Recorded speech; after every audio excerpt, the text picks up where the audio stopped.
നമ്മുടെ സമയം ദൈവത്തിൻ്റെതാണെന്നുള്ളൊരു ബോധ്യം നമുക്കുണ്ടാവണം. ഇപ്പം നിങ്ങൾക്ക് വന്നിരിക്കുന്ന കുഴപ്പം, നിങ്ങളുടെ സമയം നിങ്ങൾക്ക് നിങ്ങളുടെ മക്കൾക്കും കുടുംബത്തിനും വേണ്ടി മാത്രം ഉള്ളതാണ്.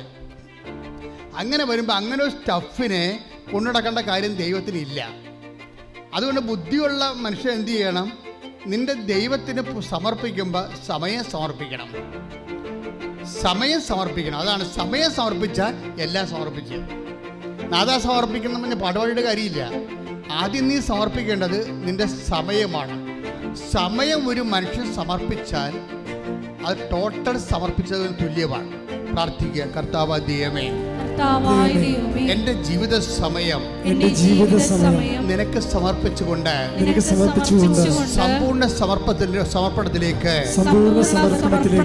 എന്നെ വിളിക്കുകയും ഏറ്റെടുക്കുകയും ചെയ്യണമേ. ഹല്ലേലൂയ.